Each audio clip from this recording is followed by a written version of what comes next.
한동안 못생겼다는 이슈가 있었는데 그것 때문에 웃으신 게 아니었기를 바라며 그때는 굉장히 해명하고 싶었는데 그것도 사랑이고 관심이라서 어느 주일에 갑자기 예배 드리러 왔더니 괜히 안 못생겼다 그러고 힘내라고 그러시고 화이팅이라고 하고 근데 저도 그게 좋았어서 다 사라진 이슈를 한번 슬쩍 건드려 봤습니다. 사실 지금은 저희 아내가 출장을 갔습니다. 지금 98시간 30분째 출장 중인데요. 돌아오려면 45시간 정도 남았고 사순절은 이렇게 지키는 게 맞겠구나 생각이 들 정도로 아이들이 엄마가 없다는 슬픔과 기억과 믿음의 동행을 하고 있습니다. 아이들이 처음 엄마가 나가던 때에는 나라 잃은 절망으로 막 흐느껴 울고 이틀 정도 지나니까 아이들이 엄마가 없어도 괜찮은 놀이를 찾았다고 저한테 알려주겠다는 겁니다. 그게 뭐야 했더니 엄마가 있는 것 같은 놀이야 라고. 지금도 계속 하는데 이를테면 잘 때 엄마가 없는 빈 거실을 향해서 엄마 잘 자 라고 외치고 그리고 자기가 엄마 목소리를 따라하면서 응 잘 자 엄마 있는 것 같다 그치? 하면서 하하하 웃다가 잠을 잡니다. 하나도 안 웃기고 전 애들이 불쌍해서 눈물이 나더라고요. 첫날 밤에 애들이 하도 울어서 속으로 이런 생각을 했습니다. 와, 일주일 큰일 났다. 진짜 어떡하지? 너무 무섭다. 너무 두렵다. 너무 두렵고 무서운 마음에 새벽같이 집을 떠난 아내에게 굳이 카톡을 보냈습니다. 이게 막 처음에는 안 되겠어 하면서 투정을 부리려고 했던 건데 막 너무 힘들어. 어떡하려고 그래? 했던 건데 그 순간 제 안에 정말 잘 나오지 않는 큰 마음이 갑자기 문득 생기더니 제 마음과 조금 다른 큰 마음의 카톡을 보내게 됐습니다. 항상 내가 당신 보호자인 줄 알았는데 사실은 당신이 내 보호자였던 것 같네요. 지금까지 날 잘 지켜줘서 고마워. 잘 다녀와 라고. 아내의 소중함을 고백한 것이죠. 그리고 그녀는 출장 중에 제가 부탁한 선물을 사오겠다고 했습니다. 너무 좋은 일이죠. 여러분, 성경에 기록된 첫 번째 사람의 첫 번째 말, 인류의 첫 번째 대사가 무엇인지 아십니까? 인류의 첫 번째 대사. 이는 내 뼈 중에 뼈요 살 중에 살이라. 이 말이 첫 번째 말입니다. 그리고 이 말은 바로 고백이죠. 성경에 기록된 사람의 최초의 말입니다. 우리가 아는 말들 중 가장 근원적인 말이고 말의 시작입니다. 결국 말이 존재하는 목적과 본질일 것입니다. 말의 본질은 고백입니다. 하나님은 그러라고 이 입을 주신 겁니다. 고백하고 말하라고. 성경에 기록되지 않았지만 아담이 창조되고 그 다음날 아침에 어땠을까요? 하나님이 지어두신 모든 것이 아담의 눈에 보였을 겁니다. 하나님이 그에게 주신 것들, 펼쳐두신 에덴 동산, 하늘, 바람, 파란 하늘에 막 시원한 바람이 불고 동물과 식물들을 하나님이 데리고 오십니다. 이 모든 것들을 바라보며 하나님 보시기에도 너무 완벽하고 좋았다라고 했던 그 모든 것들을 아담이 바라보며 뭐라고 말했을까요? 아마 고백이었을 겁니다. 와, 하나님 정말 대단합니다. 하나님 정말 너무 멋집니다. 아담은 아마 이런 말을 했을 겁니다. 이런 고백을 다른 말로는 찬양이라고 하죠. 내 백성은 내가 나를 위하여 지었나니 나를 찬송하게 하려 함이라. 하나님은 창조하셨던 그 첫 번째 날에, 이 사람이 창조된 첫 번째 날에 이 사람의 찬송을 기억하셨을 겁니다. 이사야에게 그 말씀을 주시면서 내가 사람을 지은 목적은 나를 찬송하게 하려 함이라 라고 말씀하시면서 하나님의 머릿속에, 하나님의 생각 속에는 이 사람이 처음 창조되던 날에 태어나자마자, 창조되자마자 하나님 너무 멋집니다 라고 했던 그 찬양의 말이 기억났을 겁니다. 말은 시작부터 고백이었고 목적도 고백입니다. 그래서 본디 말의 본질은 고백입니다. 우리는 성경을 하나님의 말씀으로 받고 읽습니다. 그런데 그중에 시편은 유독 사람의 말이죠. 사람의 기도, 사람의 고백, 사람의 탄원입니다. 그리고 가장 긴 성경도 시편입니다. 끝없는 사람의 기도, 사람의 고백. 탄원하고 탄식하지만 결국은 하나님을 찬양하는 고백입니다. 하나님에 대한, 하나님을 향한 사람의 고백이 시편입니다. 그런데 하나님은 하나님께 대한 사람의 고백들을 그것도 역시 하나님의 말씀이라고 우리에게 주셨습니다. 이게 내 말이다 라고. 그래서 시편은 성경이 되었습니다. 우리가 기도하는 동안에, 기도하는 그때에 우리가 기도하면서 그 기도의 말에, 그 기도의 순간에 내 고백들만 가득해도, 하나님을 향한 나의 말들만 가득해도 때로는 우리는 고백들을 통해서 하나님을 만나게 됩니다. 내 안에 없었던 하나님께 대한 고백을 하면서 내가 생각하지 않았던, 상상할 수 없었던 내 안의 평안과 만족과 감사와 감격의 고백이 그렇게 전혀 고백할 수 없는 상황이나 환경 속에서 터져나오고 있는 내 안에 하나님을 향한 고백이 우리 안에서 막 나오게 될 때에 우리는 내 말, 내 기도를 통해서도 하나님이 여기 계시는구나 라고 고백하게 됩니다. 사람의 고백인 시편도 그렇게 하나님의 말씀인 성경이 되었습니다. 사랑하는 여러분, 말의 본질은 고백입니다. 욥기를 보면요, 모든 것을 잃어버린 욥이 하나님께 막 질문합니다. 엄청난 고통에도 하나님을 떠나지는 않는데 하나님께 왜 내가 이런 일을 당해야 하느냐라고 물었고 고통을 호소했고, 하나님 그냥 저를 끝내주세요. 하나님 저는 차라리 죽는 것이 낫겠습니다. 하나님이 저를 대적하시면 제가 어떻게 살아갈 수 있습니까? 하나님 그냥 여기서, 하나님은 전능자이시오니 저를 그냥 끝내주세요라고 하나님께 계속 욥은 요청합니다. 그런데 마지막에 욥에게 하나님이 나타나셔서 말씀하시죠. 욥이 그 중간에 물었던 질문이나 요청들에 대해서 하나님 대답하지 않으십니다. 오히려 하나님께서 질문하십니다. 욥아, 너는 대장부처럼 허리를 묶고 내가 내게 묻는 것에 대답해봐라. 그리고서는 질문을 막 쏟아내십니다. 땅에 기초를 놓았을 때부터 세상을 사는 이치, 생명을 다루는 이치까지 막 질문을 계속해서 쏟아내십니다. 욥은 하나님의 어마어마한 질문에 기진맥진해서 이렇게 대답하죠. 하나님 보십시오. 저는 비천합니다. 저는 대답할 수 없습니다. 제 입을 가리고 이 말 한마디 하고 더 이상 말하지 않겠습니다. 하나님 저는 할 말이 없습니다. 그랬더니 하나님이 욥의 대답에 만족하지 않으십니다. 욥이 그렇게 하나님 그만하세요라고 했는데 하나님 또 이야기하십니다. 너는 대장부처럼 허리를 묶고 내가 내게 묻는 것에 대답해봐라. 그리고 또다시 질문을 퍼부으십니다. 네가 하나님과 같으냐? 너에게 전능한 능력이 있느냐? 너에게는 어떤 능력이 있길래 나에게 이 모든 일을 설명하라고 이야기하느냐? 너는 어떤 능력이 있길래 나에게 대답하라고 요구하느냐? 하나님 계속해서 질문하시자 끝내 욥이 이렇게 대답합니다. 내가 주께 대하여 귀로 듣기만 하였사오나 이제 눈으로 주님을 배웁습니다. 그러므로 내가 스스로 거두어 드리고 티끌과 재 가운데서 회개하겠습니다. 욥이 이렇게 대답했습니다. 이게 욥의 대답이었죠. 전에는 귀로만 들었습니다. 전에는 정확히 알았던 게 아니었던 겁니다. 그저 이제 눈으로 하나님을 보았습니다. 하나님을 제가 이제 알게 되었습니다. 저는 이제 스스로 거두어 드리겠습니다. 제 모든 말을 거두어 드리고 다만 주님 회개합니다. 하나님이 어떠한 분이신지 알게 되었으니까. 그런데 하나님은 욥의 말이 옳다라고 하십니다. 욥에게 막 질문하셨거든요. 이것저것 너는 어떠냐, 너는 알고 있냐 물어보셨는데 욥이 단 하나도 대답하지 못했는데 욥의 말이 옳다, 욥의 말이 선하다, 욥의 말이 의롭다라고 하셨습니다. 욥의 말은 다만 고백이었을 뿐입니다.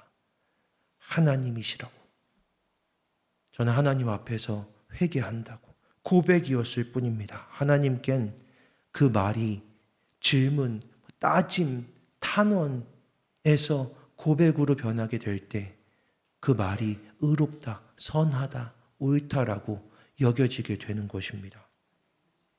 하나님이 원하시는 말은 우리의 고백입니다. 그리고 고백이란 하나님을 향한 말, 하나님께 대한 말입니다. 하나님은 우리의 말이 언제나 하나님을 향하기를 원하십니다. 말씀으로 창조하셨죠. 빛이 있어라. 여기에 하늘에 해와 달과 별들이 있어라. 말씀으로 창조하신 하나님이 사람이 말을 하게 하셨습니다. 말씀으로 그를 창조하셨는데 사람도 말을 하게 하셨습니다.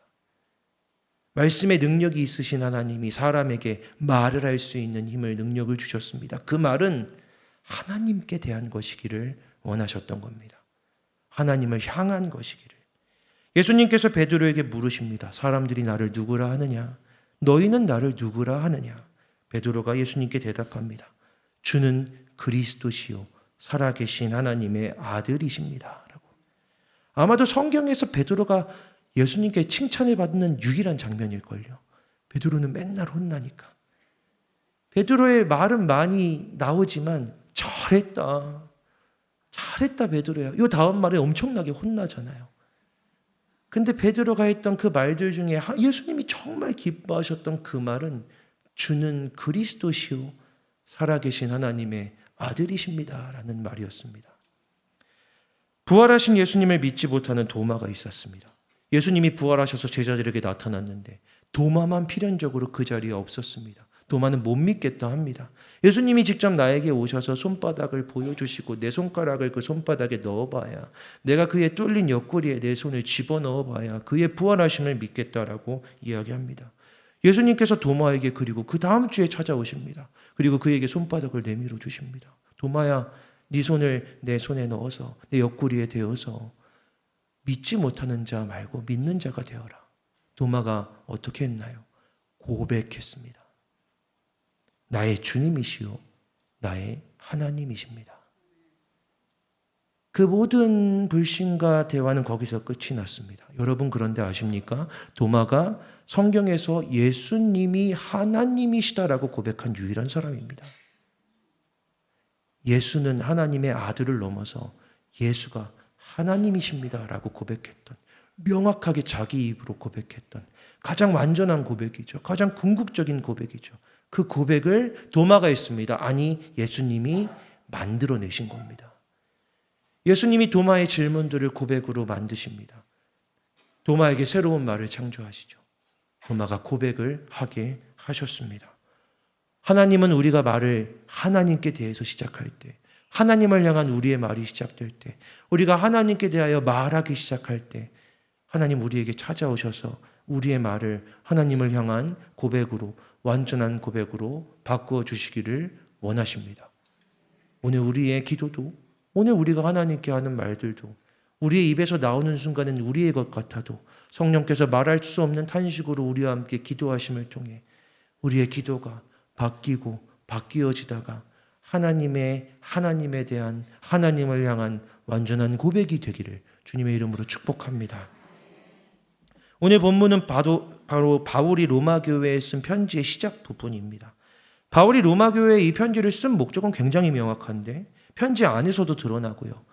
한 번도 본 적이 없는 로마 교회 교인들이 바울 자신을 로마를 지나 스페인으로 보내주기를 원했기 때문입니다. 바울은 한 번 스페인에 가서 복음을 전하기를 원했습니다. 그게 바울이 여태까지 전도 여행을 했던 영역을 벗어나는 일, 영역을 완전히 뚫고 지나가는 일이었고, 바울은 복음이, 하나님의 말씀이 그렇게까지 확장되기를 원했습니다. 문제는 로마 교회는 바울이 세우지 않았다는 것. 문제는 로마 교회 교인들은 바울을 한 번도 본 적이 없었다는 것. 그리고 바울이 사역하던 그 모든 시기에는 계속해서 바울에 대한 나쁜 소문이, 바울은 하급의 사도다, 바울은 제자들보다 부족한 사도다, 바울이 전하는 복음은 조금 수준이 낮다, 이런 식의 소문이 계속해서 바울의 사역과 함께 돌고 있었습니다. 그게 바울에게 심각한 문제였기 때문에 바울은 계속해서 교회들의 편지를 보낼 때 내가 누구인지, 어떻게 예수를 만났는지, 내가 실제로 얼마나 율법으로도 부족하지 않고 이스라엘 족속으로서도 부족하지 않은지를 설명합니다. 바울이 보낸 편지에, 바울이 법원에서 항변했던 그 모든 이야기에 이런 바울이 자기에 대한 자기의 고백이, 자기 시인이 반복해서 나오고 있습니다. 바울은 자기 자신을 누구보다 정확하게 로마의 교회 교인들에게 입증해야 했습니다. 나는 너희들이 믿고 너희들의 후원을, 너희들의 봉헌을 맡겨서 스페인으로 선교를 보내줘도 될 만한 사람입니다. 나는 여러분 믿을 만한 사람입니다. 라는 것들을 입증해야 했습니다. 바울은 그것을 원했습니다. 그게 명확하게 로마서를 쓴 목적입니다.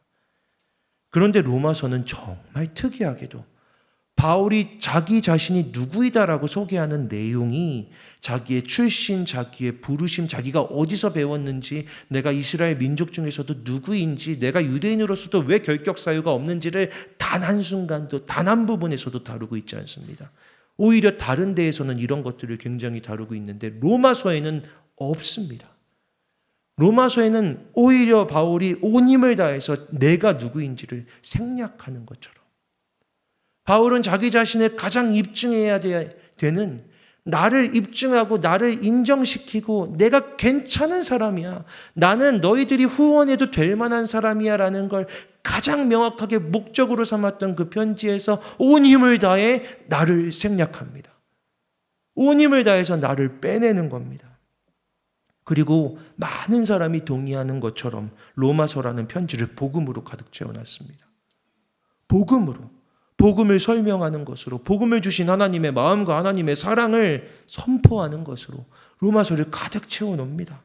형제들아, 내가 여러 번 너희에게 가고자 한 것을 너희가 모르기를 원하지 않는다. 지금까지는 길이 막혔던 것이다. 나는 할 수 있는 대로 로마에 있는 너희에게도 복음 전하기를 원한다. 내가 복음을 부끄러워하지 아니하노니 이 복음은 모든 믿는 자에게 능력을 주시는 하나님의 능력이 됨이라. 내가 복음을 부끄러워하지 않는다. 내가 복음을 부끄러워하지 않는다. 그런데 이 말이 너무 특이한 겁니다. 복음을 부끄러워하지 않는다라는 표현은 굉장히 독특한 표현입니다. 복음을 부끄러워하지 않는다. 왜요? 복음은 하나님이 행하신 일이니까요. 복음은 하나님의 구원의 사역과 구원의 경륜을 설명해 놓은, 복음은 그것이 담겨있고 능력이 있는 하나님의 일인데 감히 바울이 부끄러워할 수 없는 일이기 때문에 그렇습니다. 복음이라는 단어에 부끄럽다라는 이 말을 붙여넣기도 너무 불경한 것처럼 느껴지는 표현이고, 누구보다 바울에게 복음이 그러했기 때문에 나는 복음을 부끄러워하지 않는다라는 이 표현이 너무나 특별한 겁니다. 그런데 바울이 왜 복음을 부끄러워하지 않는다라고 이야기했을까라는 것이 로마서에만 나오는 표현을 통해서 이해가 됩니다. 그것이 바로 나의 복음이라는 표현입니다. 사도 바울은 로마서 2장과 16절, 로마서의 시작과 마지막 부분에, 이 편지의 시작과 끝부분에 복음을 나의 복음이라고 표현합니다. 나의 복음에 이른 것 같이, 나의 복음에 이른 것 같이라고. 나의 복음이라는 방식은요, 이게 내가 전하는 복음은 다른 이들이 말하는 복음이랑은 조금 달라라는 독특한 표현 방식을 말하는 게 아닙니다. 나의 복음은 더더군다나 내가 전하는 복음은 하나님이 행하신 구원에 나 바울의 능력을 섞어서 더해서 내 복음은 조금 더 특별해라고 하는 복음의 능력에 대한 이야기도 아닙니다. 바울은 하나님의 구원의 소식이고 구원의 역사고 구원의 섭리인 하나님의 은혜와 사랑의 결론인 이 복음을 나의 복음이라고 표현합니다. 왜냐하면 그에게 복음은, 그가 전하는 복음은 그의 고백이었으니까. 그래서 나의 복음이라는 표현이 나오는 겁니다. 나의 복음이라고. 이거 하나님이 행하신 일인데, 하나님이 나와 우리 모두에게 행하신 일인데 이건 나의 복음이다. 그가 믿는 그의 신앙은, 그가 전하는 그의 신앙은, 그가 전하는 그의 복음은 그 모든 것이 나의 고백이다. 그래서 바울에겐 복음도 나의 복음이 되는 것이죠. 그렇게 바울의 신앙 고백인 복음은요, 아름다운 하나님의 말씀 로마서가 된 겁니다. 최근에 책을 읽다가 업의 본질이라는 말을 보았습니다. 나의 업, 이 목사됨의 본질은 무엇일까라는 생각을 했습니다. 처음 목사 안수를 받던 시기가 생각이 나더라고요. 그때는 안수를 받기 직전에 참 귀엽게도 베드로에게 네가 나를 사랑하느냐 3번이나 물으셨던 예수님의 질문을 막 떠올리면서 고민했습니다. 베드로 같은 목사가 막 되고 싶었거든요. 꿈이 크잖아요, 원래 시작 부분에서. 난 베드로처럼 되고 싶어. 그럼 예수님이 베드로를 뭐라고 부르셨지? 네가 나를 사랑하느냐고 하셨지. 근데 문득 그걸 부르심을 앞둔 저에게 막 던졌더니 베드로만한 답도 잘 안 나오는 겁니다. 내가 진짜 주님을 사랑하나? 내가 이렇게 살아가며 내 마음이 이런데, 내 삶이 이런데 내가 주님을 사랑한다라고 할 수 있는가? 제 안에 막 동의가 잘 안 되는 거죠. 목사 안수는 받아야겠는데 목사 안수를 취소할 수도 없는데 막 날이 다가오면 다가올수록 마음은 조급해지고 사랑한다는 고백은 안 나오고 그래서 이렇게 하기로 타협을 한 거죠. 목사님이란다. 예수님 사랑하고 싶습니다. 예수님 사랑하고 싶은데 사랑하고 싶은 제 마음도 고백으로 받아주십시오라고 하고 제가 느끼기에는 조금 껄쩍지근했지만 넘어가야 했기 때문에 그렇게 고백하며 목사 안수를 받고 목회를 시작했습니다. 한수망 청년교회 부임하던 날 청년교회에서 했던 첫 설교의 본문이 이거였습니다. 그때는 이 내용을 다룬 건 아닌데 요한복음 21장을 설교하면서 문득 최근에 떠올렸습니다. 나는 왜 이 공동체에 와서 그 본문으로 설교를 했을까? 아마 그게 내 본질이라 그런가 보다. 내 안에 있는 가장 강력한 본질이어서 그 본문을 결정했나 보다. 그날 그렇게 설교했습니다. 예수께서 사랑하느냐라고 물으시는 건 사랑합니다라는 대답을 듣고 싶으셔서라고. 사랑하느냐라고 물으시는 건 사랑한다라고 말해라 라는 뜻이라고. 너 날 사랑하니? 라고 묻는 건 사랑한다고 말해! 라는 뜻이니까. 예수님이 베드로에게 3번이나 사랑하느냐라고 물으셨던 건 정말로 사랑한다는 말을 듣고 싶으셨던 거라고. 저와 여러분이 우리 청년들이 함께 예수님 사랑한다 고백하는 공동체가 되자고 그렇게 설교했던 것 같습니다. 그리고 저도 모르게 어느새 이곳에서 하는 설교들이 다 저의 고백으로 채워지고 있습니다. 하나님 말씀을 오늘 이렇게 받았고 그때 이렇게 읽었고 이렇게 살아가고 있다고. 저도 이 몸된 공동체의 지체로서 하나님이 제게 주시는 말씀은 이거고 저는 이 말씀 따라 살아가려고 이렇게 발버둥치고 있다고. 어느 날 아침에 전도하라는 말씀을 읽었습니다. 전도하라는 말씀을 읽고 전도하겠다고 기도하는데 막 전도하겠습니다 라고 아침에는 기도할 수 있잖아요.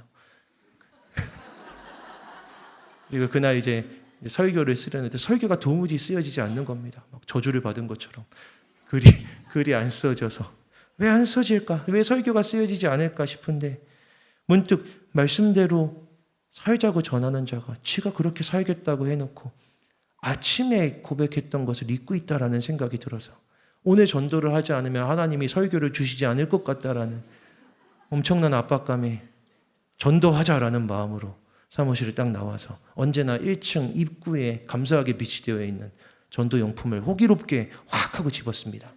3개.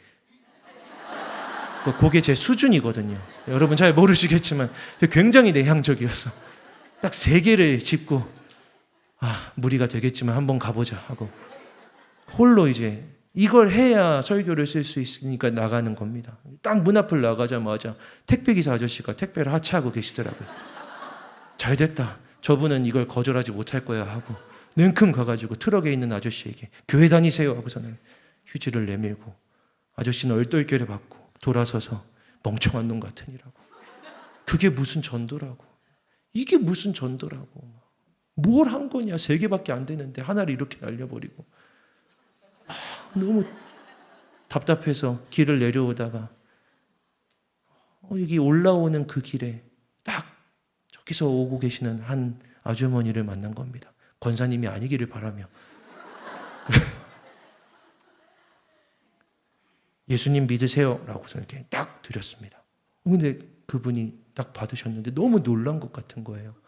그래서 왜 그럴까 하고서 핸드폰으로 제 얼굴을 봤더니 너무 무서운 거죠. 야, 이건 아니다. 3개 중에 2개를 이렇게 날렸다. 청년부 목사가 청년한테 전도를 해보자. 이 남은 하나를 들고 딱 가는데 저기서 개 2마리를 끌고 오는 한 자매가 보였습니다. 누가 봐도 청년이고 하나님 저 청년에게 복음을 전하겠습니다. 여기 막 하고 막 가는데 개 2마리를 끌고 있으니 이걸 받을 수 있을까? 어떡하지? 안 받으면 어떡하지? 막 와이프한테 고백하는 것도 아닌데 심장이 쿵쾅쿵쾅거리고 가서 저기 예수님 믿으세요라고 막 웃으면서 딱 줬습니다. 받아주더라고요. 했다. 전도를 했다라는 기쁨으로 완료했잖아요. 제 나름대로는. 오늘의 전도가 끝이 났습니다. 5분 만에 세 개가 딱 완료되고 20분을 혼자 이렇게 길을 걸어 다니면서 그제서야 느껴지는 하나님 주신 이 세상의 아름다움이, 하나님 너무 감사합니다. 하나님 저와 함께하고 계시는군요. 하나님 저는 하나님과 동행하고 있습니다. 하나님이 주시는 바람 같습니다. 하나님이 제게 건네시는 말 같습니다. 하나님이 너무 좋습니다. 막 그렇게 고백하며 전도는 5분하고 25분을 그렇게 좋은 시간을 보냈습니다. 청년교회는 중요한 시기를 지나가고 의미 있는 변화를 하는데, 하나님의 몸된 교회, 하나님의 아름다운 교회를 만들어가려고 발버둥 치고 있는 이 시기에 내 설교는, 내가 이들에게 하는 목회는 증명, 설명, 수치, 성공이 아니라 고백이어야 하리라. 어떤 하나님을 믿고 있는지, 우리가 지금 고백하는 하나님은 누구인지, 어떤 상황과 환경에도 흔들리지 않는 고백을 우리가 어떻게 하고 있는지, 목회자, 아니 모든 그리스도인을 입증하는 건 그에 대한 설명이나 그가 이룬 그의 이력서가 아니라 그의 고백일 것입니다. 하나님이 원하시는 것, 하나님이 우리에게 듣고 싶으신 유일한 말은 고백입니다. 고백이요. 2021년 12월 31일 오후 3시 정도에 어머니께서 저한테 카톡을 보내셨습니다. 아버지가 널 보고 싶어 하신다. 호스피스 병동에 오랫동안 사역하셨던 목사님이 호스피스 병동에 갈 때는, 말기 암일 때는 호흡이 너무 힘들어지니까 호흡을 알려주는 게 좋다라고 알려주셨던 적이 있었습니다. 아버지에게도 그렇게 해봐야지. 좋은 호흡법입니다. 여러분도 한번 적용해 보세요. 시편 23편 1절로 하는 호흡법인데, 여호와는 나의 목자시니 라면서 들이마시고 내게 부족함이 없습니다 라고 내쉬는 겁니다. 그렇게 이 마지막 시간에 지나가고 있는 분들에게 들이마실 때는 여호와는 나의 목자시니 라고 속으로 고백하면서 들이마시고 내게 부족함이 없습니다 라면서 내쉬어보세요. 숨쉬기가 많이 힘든데 그렇게 길게 호흡하면 조금 편해질 겁니다. 근데 긴 호흡만이 아니라 하나님에 대한 고백이 당신의 호흡에 담겨서 당신의 이 시간을 편안하게 해줄 것입니다 라고, 그렇게 좀 권면하라고 좀 조언을 받았습니다. 우리 아버지에게 그걸 해봐야겠다. 아버지에게 그렇게 말씀드려야겠다. 그리고 꼭 돌아가시기 전에는 영상도 많이 보는데 목소리가 잘 기억이 안 난다고 그러더라고요. 얼굴은 그래도 기억이 잘 나는데 목소리가 제일 먼저 잊혀지니까 음성을 꼭 녹음해둬라 라는 얘기를 듣고, 그날 저는 전에 사역하던 교회 찬양 인도자여서 송구영신 예배 찬양 인도를 해야 되는데 잠깐 찬양팀 연습하기 전에 아버지에게 갔습니다. 그리고 녹음기를 켜고 아버지에게 이 호흡법을 알려드렸습니다. 아버지, 들이마실 때는 여호와는 나의 목자시니 라고 들이마시고 내게 부족함이 없습니다 라고 내쉬세요. 여호와는 나의 목자시니 내게 부족함이 없습니다 라고. 아버지 한번 해보세요. 저희 아버지는 영접 기도한 지 그때 얼마 되지 않으신 분이었거든요. 아들이 목사 됐으니까 교회는 나가줘야지 라고 이야기하셨던 그런 분이셨습니다. 평생 내 힘으로 내 방법으로 살아가셨던 분이셨죠. 아빠 교회 가요 그러면 아이 조용히 해 이렇게 말씀하시던 분이었는데, 여호와는 나의 목자시니 내게 부족함이 없습니다 이렇게 호흡해 보세요, 아빠 따라해 보세요 라고 하면 따라하지 않으실 분인데 그날은 따라 하시더라고요. 여호와는 나의 목자시니 내게 부족함이 없습니다. 한 번 해준 것도 너무 고마워서 너무 예뻐서 아빠 잘했어요 라고 하려는데 저희 아버지가 계속해서 내뱉으시는 겁니다. 여호와는 나의 목자십니다. 하나님은 나의 목자십니다. 그거 아닌데 아빠, 막 속으로 23편 1절은 그게 아니에요. 더 길어요. 아빠 이렇게 다시 해보세요 라고 알려드리려고 하는데 아버지의 고백이 또 바뀌었습니다. 하나님은 나의 주님이십니다. 하나님은 나의 주님이십니다. 그런 말은 알려드린 적이 없었는데 여호와는 나의 목자시니 내게 부족함이 없습니다. 반복하다가 어느새 우리 아버지 하나님은 나의 주님이십니다. 하나님은 나의 주님이십니다. 고백하시더라고요. 제가 깨어있을 때 들은 아버지의 마지막 목소리가 우리 아버지의 하나님께 대한 고백이어서 얼마나 감사한지 모릅니다. 저는 평생 아버지께 들었던 많은 말이 있는데 가장 기억에 남는 말은 하나님이 나의 주님이십니다 라고 고백하는 우리 아버지의 말이었습니다. 하나님이 바꿔주신 것을 알겠더라고요. 시편 23편의 고백인데 우리 아버지의 입에서 나오기 시작하자 하나님이 평생 이 아들을 통해서 듣고 싶으셨던 네 인생의 주인은 네가 아니고 나야 라는 이 고백, 하나님이 듣고 싶으셔서 말 내뱉기 시작하니 바꿔주셨구나. 그래서 하나님이 정말 듣고 싶은 고백을 기어이 받으셨구나 알게 되었습니다. 여러분, 하나님은 너무 우리의 고백을 듣기 원하십니다. 우리에게 말을 주신 이유는 그것이죠. 아담의 고백을 기뻐하셨고 다윗의 고백들을 기뻐하셨고 욥의 고백을 너무 좋아하셨고 베드로의 고백에 즐거워하셨고 도마의 고백을 만들어서 도마의 고백으로 예수님이 하나님이시다라고 우리에게 알려주셨습니다. 바울의 고백으로 복음을 완성하셨습니다.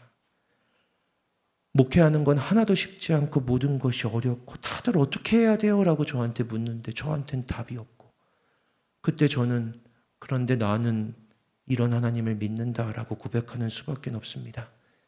그게 대답으로 들려진다면 하나님의 은혜이겠죠. 처음에는 대답을 주는 것이 이 업의 본질이다라고 생각했습니다. 비전이 뭡니까? 우리의 방향이 무엇입니까? 우리는 어떻게 되는 겁니까? 목사님 뭐 하실 겁니까? 목사님은 어떻게 하기를 원하십니까? 모든 일에 대한 대답을 갖고 있는 것이 업의 본질이라 생각했습니다. 그런데 목사의 업의 본질, 그리스도인이라는 이 업의 본질은 대답이 아니라 고백이다. 우리들의 말의 본질은 대답이 아니라 고백이다 라고 고백하게 됩니다. 사랑하는 여러분, 오늘 이 시간 우리가 함께 또 찬양하고 기도할 때 하나님께서 하나님을 향해 시작된 우리의 기도를 때로는 욥과 같은 한탄이어도 때로는 도마와 같은 질문이어도 기어이 끝내 하나님 경험하게 하심을 통해 아름답고 완전한 고백으로 바꾸어 주실 것을 주님 이름으로 축복합니다. 오늘 하나님을 어떻게 만날지 몰라도 우리의 입에서 나오는 기도의 고백을 통해 살아계신 하나님을 만나고 오늘 아름다운 시편을 써내려가 돌아가는 저와 여러분이 되기를 간절히 소망합니다. 기도하겠습니다.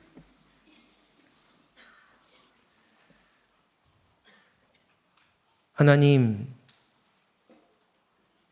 오늘도 우리에게 선하고 신실하신 하나님을 사랑합니다. 언제나 주님과 다른 생각, 다른 마음을 품어도 끝내 기다리시고 우리의 입에서 주님 사랑한다라고 고백 받아내시는 그 기다림과 사랑에도 감사합니다. 오늘 우리의 말에 여러 가지 이야기들이 있어도 기어이 끝내 하나님 향한 고백으로 바꿔주시고 그렇게 하나님 만나고 돌아가게 하여 주시옵소서. 예수님 이름으로 기도합니다. 아멘.